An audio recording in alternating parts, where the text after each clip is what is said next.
Hello student, स्वागत है आपका आईसीटी वर्चुअल क्लासेस में। मैं हूं कविता, आपकी साइंस टीचर। उम्मीद करती हूं आप सभी अच्छे होंगे और स्वस्थ होंगे। क्लास स्टार्ट करेंगे अपना चैप्टर, जिसमें हम चैप्टर नंबर 1 की बात करने जा रहे हैं और चैप्टर का नाम है क्रॉप प्रोडक्शन एंड मैनेजमेंट। इस चैप्टर में हम बात करेंगे यहाँ पे क्रॉप्स के बारे में, क्रॉप्स क्या होती हैं, क्रॉप्स प्रोडक्शन क्या होता है और क्रॉप्स का मैनेजमेंट कैसे होता है, इसके बारे में हम बात करेंगे। इससे पहले थोड़ा सा समझ लीजिए क्रॉप किसे कहते हैं। क्रॉप यानी कि फसलें, ठीक है। प्रोडक्शन का मतलब होता है उत्पादन और मैनेजमेंट का मतलब होता है कि आप यहाँ पर क्रॉप प्रोडक्शन मैनेजमेंट के लिए क्या क्या चीजें वहाँ पर कर रहे हैं, कौन कौन सी तकनीकें हैं, कौन कौन से मेथड हैं जो आप अप्लाई कर रहे हैं, ठीक है। तो थोड़ा सा चैप्टर स्टार्ट करने से पहले इंट्रोडक्शन पे जाते हैं कि हम इस चैप्टर में क्या पढ़ने वाले हैं और क्यों पढ़ने वाले हैं। सबसे पहले ये देख लेते हैं कि क्या पढ़ने वाले हैं, उसके बाद बात करेंगे कि क्यों हम इस चैप्टर को पढ़ रहे हैं। सबसे पहले आपके पास टॉपिक्स आते हैं, क्या क्या टॉपिक हमारे पास है। इंट्रोडक्टरी पार्ट है जो हम अभी डिस्कस करेंगे, ठीक है। उससे पहले हमारे पास सोर्सेस ऑफ फूड आते हैं, जिसमें प्लांट और एनिमल की हम बात करते हैं। नेक्स्ट क्रॉप प्लांट पढ़ेंगे, how different crops are produce, अलग अलग जो क्रॉप्स है उन्हें कैसे उत्पादित कर सकते हैं।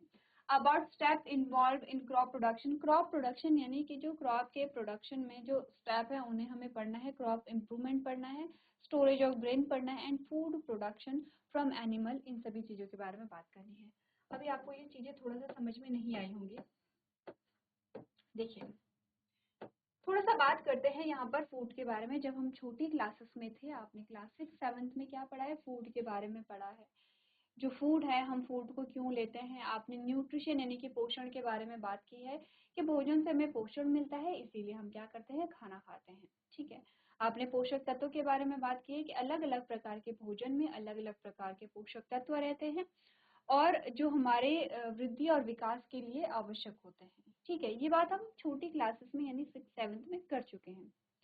अब अगर मैं आपसे बोलूं कि भोजन के क्या स्रोत हैं, सोर्सेस ऑफ फूड, या भोजन के स्रोत की अगर मैं बात करूं, स्रोत का मतलब समझते हैं आप लोग। स्रोत का मतलब होता है कि आप भोजन कहाँ से प्राप्त करते हैं, क्योंकि हमने क्या पढ़ा था कि हम क्या है, हेटेरोट्रॉप हैं यानी कि परपोषी हैं। अब हम हेटेरोट्रॉप है, हम परपोषी हैं, इट मीन्स कि हम अपने पोषण के लिए किसी दूसरे पे क्या है, यहाँ पे डिपेंड है, किसी दूसरे पे निर्भर हैं। वो दूसरा कौन है, वही हमें देखना है कि भोजन कहाँ से हम ले रहे हैं, किस पर हम अपने भोजन के लिए डिपेंड रहते हैं। हमने कहा अगर हम सोर्स की बात करते हैं तो हमारे पास दो सोर्स आते हैं। पहला जो सोर्स हमारे पास आता है उसे आप पादप कहते हैं, पादप यानी कि प्लांट। क्या क्या लेते हैं आप प्लांट से, अगर मैं आपसे पूछूं कि आप प्लांट से क्या क्या लेते हैं, तो आपने कहा जितनी भी दालें हैं यानी कि पल्सेस हैं, जितने भी अनाज हैं, ठीक है,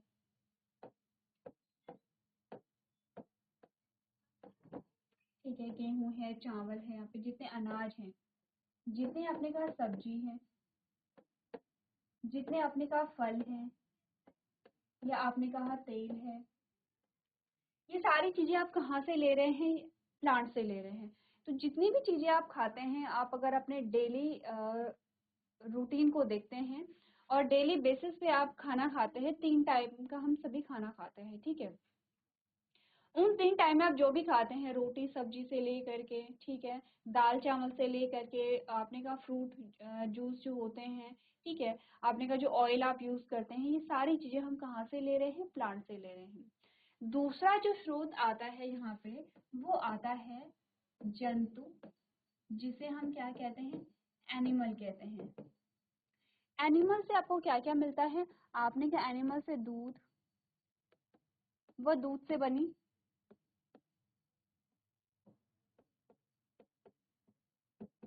चीजें जो होती हैं,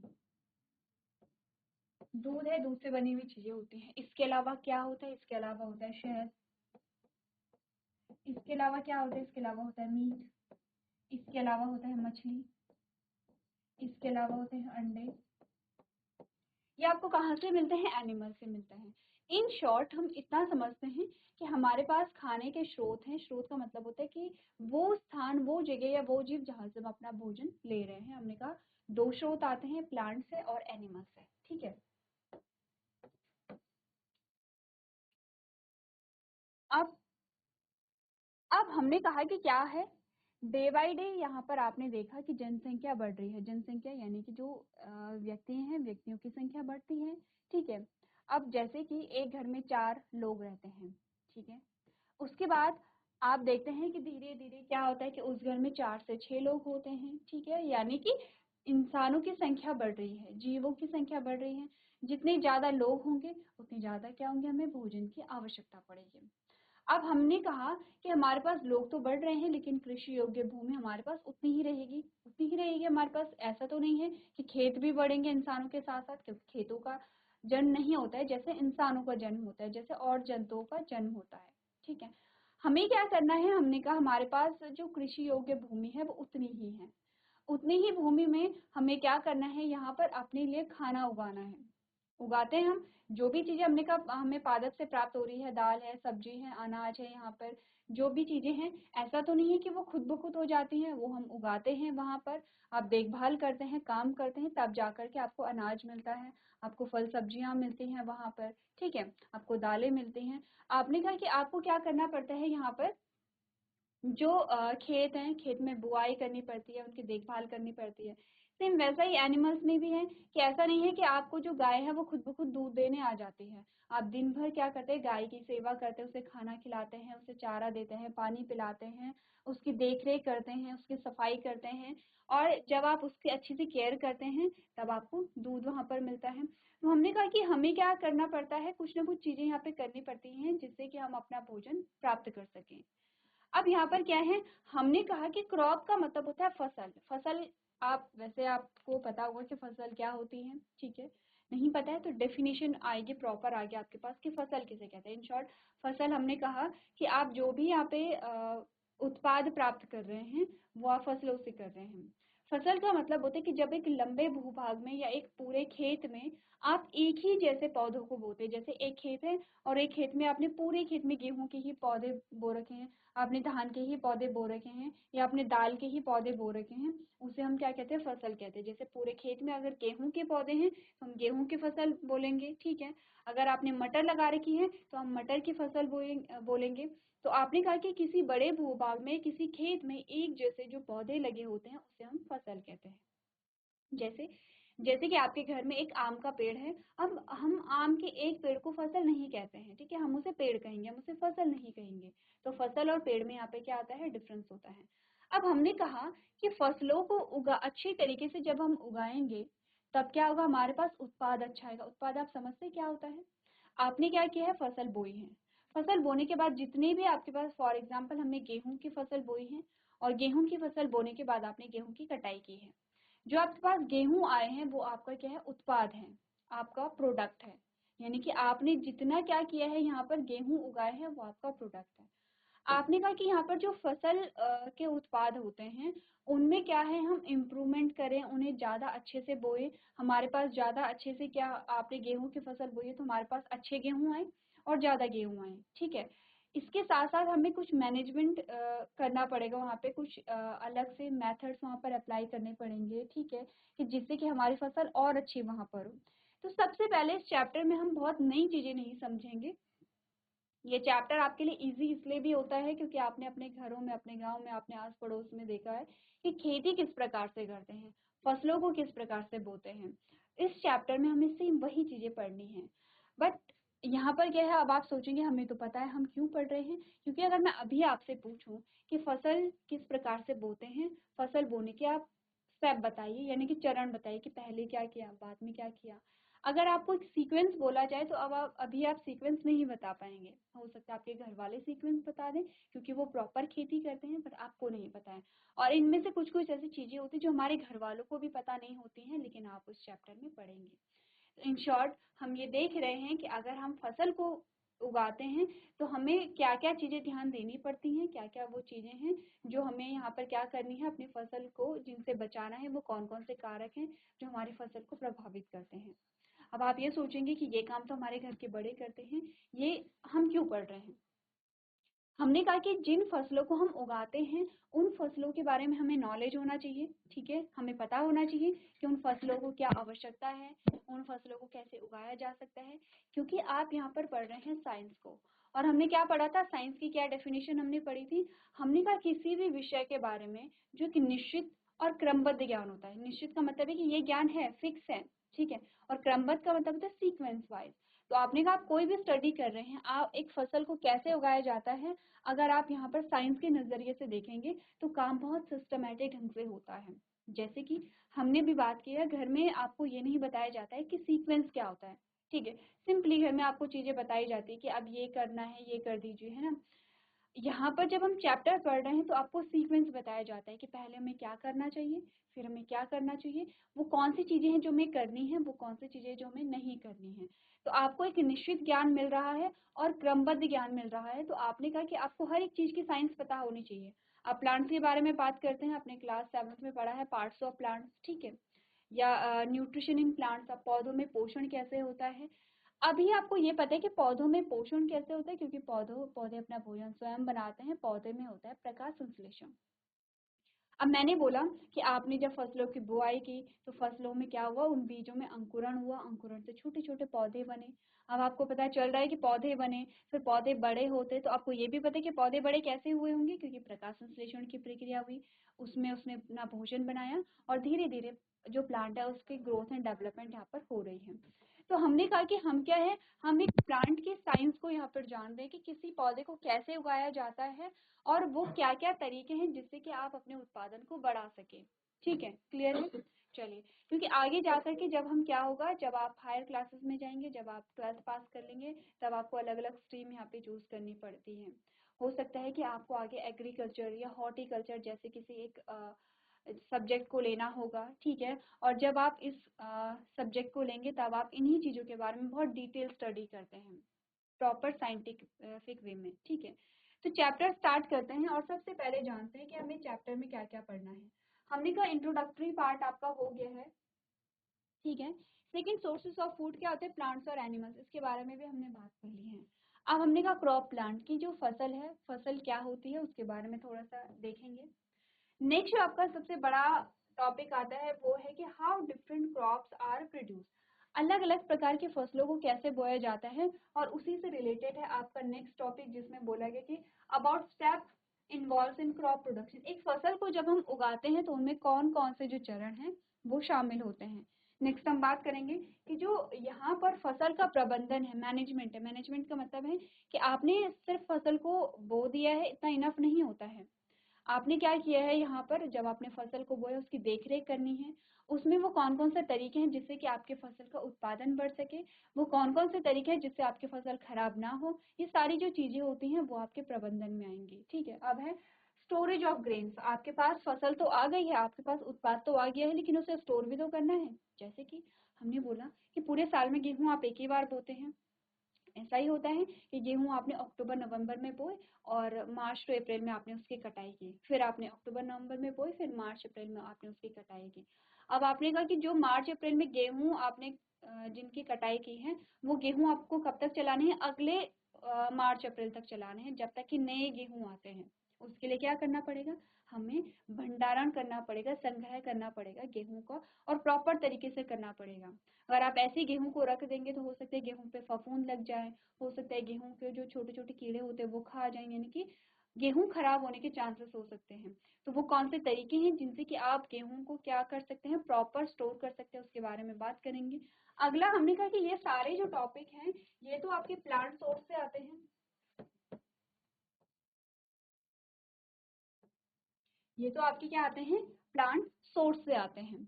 अगर हम बात करें एनिमल सोर्स के बारे में तो उसमें आपने लास्ट हेडिंग आप पढ़ेंगे फूड प्रोडक्शन फ्रॉम एनिमल्स, जंतुओं से वो कौन कौन से भोजन है जो हमें प्राप्त होते हैं। एक बार आप सारी लिस्ट देखिए कि इस चैप्टर में आपके पास क्या क्या टॉपिक आने वाले हैं। अब हम पहले टॉपिक को क्यों यहाँ पे डिवाइड कर लेते हैं, ताकि आपको आइडिया रहे कि आप क्या क्या पढ़ने वाले हैं अपने चैप्टर में, ठीक है। एक बार पढ़िए और देखिए कि आपके पास टॉपिक कौन कौन से आते हैं। चलिए आगे बढ़ते हैं और सबसे पहले स्टार्ट करते हैं अपने इंट्रोडक्शन से, जिसमें अभी तक आपने क्या क्या चीजें पढ़ी हैं। आपने कहा व्हाट इज क्रॉप प्रोडक्शन, क्या होता है फसल उत्पादन। आपने कहा crop production is a common agricultural practice followed by a world wide farmer to grow and produce crop to use as food and fibre. आपने कहा फसल उत्पादन एक सामान्य कृषि अभ्यास है जिसका पालन दुनिया भर के किसान भोजन और फाइबर के रूप में उपयोग करने के लिए फसल उगाते हैं और उत्पादन करने के लिए करते हैं। This practice include all the feed sources that are required to maintain and produce crop। आपने कहा कि इस अभ्यास में फसलों के रखरखाव और उत्पादन के लिए आवश्यक सभी फीड स्रोत जो हैं वो शामिल होते हैं।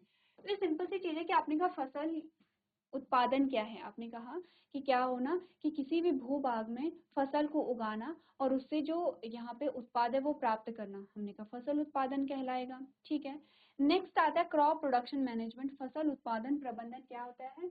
Reference multiple process that are get to improve the growth, yield and development of agricultural crop. This may vary according to the class of crops as well as the location। आपने कहा फसल उत्पादन प्रबंधन क्या होता है?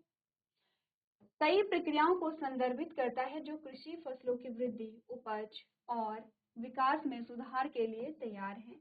यह फसलों के वर्ग के साथ साथ स्थान के अनुसार भिन्न हो सकते हैं। क्या होता है इसका मतलब? इसका मतलब सिंपल सा ये है कि फसल प्रबंधन का मतलब है कि ऐसा नहीं है कि आप हर जगह पे हर फसल को बो सकते हैं। आपने देखा होगा कुछ कुछ जो चीजें होती है वो विशेष क्षेत्र में होती हैं। जैसे कुछ ऐसे चीजें होंगे जो हमारे यहाँ नहीं पाई जाती हैं लेकिन कहीं और पाई जाती हैं। छोटा सा एग्जाम्पल लेते हैं। आपने कहा कि जैसे समर का सीजन है और समर के सीजन में आम सभी खाते हैं। अब आप देखते हैं कि हमारे जो गांव होते हैं, कुछ ऐसे गांव होते हैं जिसमें खूब आम लगते हैं और कुछ ऐसे गांव होते हैं कि जिसमें आम का एक भी पेड़ नहीं होता है। ये हमारा बहुत सिंपल और बहुत रियलिस्टिक जो एग्जाम्पल है वो आता है। आप हो सकता है आप में से कुछ बच्चे ऐसे होंगे कि जिनके गांव में आम बहुत ज़्यादा होते हैं लेकिन किसी के गांव में आम नहीं होते हैं। क्यों? क्योंकि आपने कहा कि उसका जो वातावरण है, जो भौगोलिक स्थिति है, या फिर आप ये कह सकते हैं कि जो इन्वायरमेंटल जो फैक्टर हैं, इन्वायरमेंटल फैक्टर समझते हैं, हमारे जो वातावरणीय कारक हैं, जैसे जैसे आपने कहा तापमान हो सकता है, ठीक है, जैसे आपने कहा ह्यूमिडिटी हो सकती है, जैसे आपने कहा जल की जो उपस्थिति वो हो सकती है, जैसे आपने कहा मिट्टी हो सकती है कि किस प्रकार की मिट्टी है। तो ये सभी चीजें डिसाइड करती हैं कि किस फसल को कहाँ पर होना है। जैसे जो फसलें होती हैं वो क्या होंगी, एक पर्टिकुलर रीजन में होंगी। यानी कि हर एक फसल के लिए क्या चाहिए, एक पर्टिकुलर इन्वायरमेंट चाहिए, एक पर्टिकुलर टेम्परेचर या पानी चाहिए होता है। जैसे कि हम देखते हैं कि हमने कहा कि जो गेहूं की फसलें हैं हम उन्हें विंटर सीजन में बोते हैं और कटाई कब होती है, जब गर्मियों का सीजन आने लगता है। सेम जो धान होता है उन्हें हम रेनी सीजन में बोते हैं और कटाई कब होती है, जब विंटर सीजन आने वाला होता है। अब ऐसा कभी आपने देखा है कि आप विंटर सीजन में क्या है, जो धान है जो यहाँ पे जो पैडी है उसकी आप रोपाई कर रहे हैं? ऐसा नहीं होता है, क्योंकि हमने कहा कि हर एक फसल के लिए क्या चाहिए, एक निश्चित तापमान चाहिए, पानी की मात्रा क्या है, ह्यूमिडिटी क्या है वहाँ पर, यानी कि कितनी वहाँ पे क्या है, आसपास नमी कितनी है, इन सभी चीज़ों की आवश्यकता होती है। तो फसल जो उत्पादन प्रबंधन है वो इन सभी चीज़ों को देखता है कि कब कहाँ पर किस प्रकार की फसल को बोया जा सकता है। ठीक है, आगे बढ़ते हैं। सोर्सेस ऑफ फूड हम जानते हैं कि हमारे पास दो सोर्स आते हैं। हमने कहा प्लांट सोर्स आते हैं और एनिमल सोर्स आते हैं। आपके पास इमेज है और इमेज में आपको बता रखा है एक जगह जो प्लांट सोर्स है जिसमें आपने कहा फ्रूट्स आपको दिखा रखे हैं, ऑयल आपको दिखा रखा है, दालें आपको दिखा रखी हैं, सब्जियां हैं, यहाँ पर अनाज होते हैं।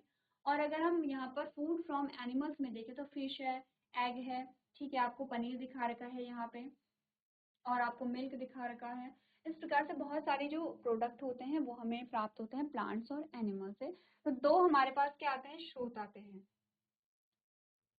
अब आगे बढ़ते हैं, व्हाट आर क्रॉप्स। अगर मैं आपसे पूछूं कि फसल क्या है, एक डेफिनेशन अगर आपसे पूछूं, हमने कहा कि हमें क्या आवश्यकता है इस चैप्टर को पढ़ने की। अभी तक आपको फसल जो है जो क्रॉप है उसकी डेफिनेशन पता नहीं होगी। जब आप डेफिनेशन पढ़ेंगे तब आप किसी को भी बता सकते हैं कि क्या है फसल, क्या होती है, क्या होती है फसल। आपने कहा a crop is a plant that can be grown and harvested extensively for profit or a subsistence। ठीक है, आपने कहा कि जो फसल है वो क्या है, पौधे हैं जिसे लाभ या निर्वाह के लिए बड़े पैमाने पर उगाया जाता है। ध्यान रखिए यहाँ पे फसल में हमने कहा कि हम पौधों को उगा रहे हैं लेकिन पौधों को हम बड़े भूभाग में उगा रहे हैं। ठीक है, यहाँ पे एक पौधा नहीं आना चाहिए, ठीक है, क्योंकि फसल में एक पौधा नहीं आता है। हमने कहा फसल जो होती है वो पौधों से मिलकर के बनी होती है। जब एक बड़े भूभाग में आप एक ही प्रकार के पौधों को उगाते हैं तब हम उसे क्या नाम देते हैं, फसल नाम देते हैं। लेकिन ध्यान रखिए, फसल हम उसे ही कहेंगे जिससे हमें कोई उत्पाद हो रहा हो। जैसे कि आपने देखा होगा घास को भी बोया जाता है चारे के रूप में प्रयोग करने के लिए। अब पूरे खेत में आपने एक ही प्रकार की घास बो रखी है, उसे हम फसल नहीं कह रहे हैं, क्योंकि हमने कहा वो जो घास है उससे हमें उत्पाद नहीं मिल रहा है। फसल हम किसे कह रहे हैं, जो हमें कोई उत्पाद यहाँ पर दे रही है। ठीक है, आगे बढ़े। आपने कहा when the plants of the same kind are cultivated at one place or a large scale it is called crop। ये आपकी डेफिनेशन आ जाएगी, आप यहाँ से यहाँ तक नोट कर लेंगे। ये आपकी क्या आती है, क्रॉप यानी कि फसल की डेफिनेशन आ जाती है। आपने कहा जब एक ही प्रकार के पौधे को एक स्थान या बड़े पैमाने पर लगाया जाता है तो उसे हम क्या कहते हैं, फसल कहते हैं। इस सेंटेंस को आप एज इट इज नोट करेंगे, क्योंकि ये क्या है, आपकी परिभाषा है फसल की। आपने कहा जब एक ही प्रकार के पौधों को हम एक बड़े भूभाग एक पूरे खेत में उगा देते हैं तो हम उसे क्या नाम देते हैं, फसल नाम देते हैं। Most crops are cultivated in agriculture और हाइड्रोपोनिक्स। क्रॉप्स में include macroscopic fungus, example mushroom. अब आपने कहा कि अधिकांश जो फसलें होती हैं उन्हें हम कहाँ उगाते हैं, हम उन्हें एग्रीकल्चर यानी हम उन्हें खेतों में यहाँ पर उगा सकते हैं, हम उन्हें हाइड्रोपोनिक्स में भी उगा सकते हैं। क्या होते हैं, अभी आगे जाकर के हाइड्रोपोनिक्स के बारे में बात करेंगे। या हमने कहा फसलों में मैक्रोस्कोपिक फंगस जैसे मशरूम को भी हम उगाते हैं, तो मशरूम की खेती भी जो हम करते हैं वो भी क्या होती है, हमारी फसल होती है, क्योंकि हम उसका यूज एज अ वेजिटेबल यहाँ पर कर रहे हैं। ठीक है, अब आपको करना है क्या, जहाँ से आपको बता रखा है कि आपको डेफिनेशन नोट करनी है वो आप लोग एक बार नोट कर लेंगे। चलिए अब बात करते हैं कि हमें ये तो पता है कि एग्रीकल्चर क्या होता है, जब हम कृषि करते हैं तो खेतों में ही करते हैं। ठीक है, हाइड्रोपोनिक्स क्या होता है, एक नया टर्म है। एक्चुअली में हाइड्रोपोनिक्स में मिट्टी का यूज नहीं किया जाता है। किसी भी फसल को उगाने के लिए, किसी पौधे को उगाने के लिए मिट्टी का प्रयोग नहीं किया जाता है। कैसे, एक इमेज आपके पास आती है ऐसे। इस इमेज में आपको क्या दिखाई दे रहा है, देखिए इस इमेज में हमने देखा कि यहाँ पर ये तो पानी है, ठीक है, पानी है और पानी इतने तक है, ये इतने तक पानी है। यहाँ पर आप देख रहे हैं कुछ आपने जैसे पॉट लाइक स्ट्रक्चर आपको दिखाई दे रहे हैं, और इसमें हमने क्या की है, पौधे की जड़ें डाली हैं। ये पौधे की जड़ें हैं यहाँ पर, और पौधे की जड़ें यहाँ पे पानी में डूब रखी हैं पूरी, और सिर्फ जड़ें यहाँ पर हैं, सिर्फ पानी में डूब रखी हैं। ऊपर क्या है, आप देख रहे हैं कि जो प्लांट है वो आपको दिखाई दे रहे हैं जो ग्रीन कलर के हैं। ये होता है हाइड्रोपोनिक्स। हाइड्रो का मतलब होता है पानी। यहाँ पर मिट्टी का यूज नहीं किया जा सकता है, मिट्टी का यूज नहीं किया जाता है। तो आपने कहा कि क्या बेनिफिट्स हैं इसके, हम क्यों उगा रहे हैं। एक तो हमने कहा कि मिट्टी की जरूरत नहीं है। कैसे उगा रहे हैं ये क्वेश्चन हो सकता है। हमने कहा ये जो पानी है ये सिर्फ पानी नहीं है, इसमें न्यूट्रिएंट्स ऐड किए गए होंगे। सारे जो न्यूट्रिएंट्स है, जो वो सारे न्यूट्रिएंट्स जो पौधा मिट्टी से लेता है, हमने यही तो बोला था कि पौधा मिट्टी से क्या लेता है, वाटर्स लेता है, मिनरल्स लेता है। ठीक है, हमने कहा नाइट्रोजन फिक्सेशन जैसे होती है तो नाइट्रोजन को लेगा। तो हमने कहा जो न्यूट्रिएंट्स हैं, जो मिनरल्स हैं, जो वाटर हैं, ये सभी चीजें लेता है प्लांट मिट्टी से। जो भी प्लांट मिट्टी से जो भी पोषक तत्व लेता है वो सभी इस पानी में ऐड कर लिए जाते हैं। अब यहाँ पर पौधे की जड़ें यहाँ पर हैं, जड़ों से क्या होगा, ये जो पोषक तत्व ये वाटर एंड मिनरल्स है ये एब्जॉर्ब यहाँ पर कर लेंगे, और आपने कहा कि क्या होगा, यहाँ पर फोटोसिंथेसिस होती रहेगी। फोटोसिंथेसिस के लिए क्या चाहिए, पानी चाहिए, जो पानी आ रहा है नीचे से। ठीक है, और क्या सनलाइट मिलेगी, यहाँ पर कार्बन डाइऑक्साइड है, क्लोरोफिल इनके पास यहाँ पर है। तो ये होता है हाइड्रोपोनिक्स। हाइड्रोपोनिक्स में भी क्या होती है, यहाँ पे जो वेजिटेबल्स हैं वो उगाई जाती हैं, लेकिन हाइड्रोपोनिक्स में बहुत बड़े यानी कि लार्ज स्केल पे आप प्रोडक्शन नहीं कर सकते हैं, बहुत ज्यादा नहीं उगा सकते हैं। आपने कहा आप कैसे इतने सिस्टम बनाएंगे, कब तक आप इतने सिस्टम बनाते रहेंगे। जैसे कि यहाँ पे तो प्रॉपर एक टैंक आपको दिखाई दे रही होगा अगर, तो एक प्रॉपर एक टैंक बनाई जा रही है, उस पानी में क्या है, न्यूट्रिएंट्स ऐड किए जा रहे हैं, बार बार उनको क्या केयर की जरूरत है, उनको देखना पड़ेगा, टेस्ट करना पड़ेगा पानी को कि उसमें न्यूट्रिएंट्स कितने हैं और कितने न्यूट्रिएंट्स ऐड करने हैं, कब कौन सा न्यूट्रिएंट ऐड करना है। क्या ऐसा होता है जब आप कृषि करते हैं, जब आप खेती करते हैं, तो क्या आप बार बार टेस्टिंग कर रहे हैं, नहीं।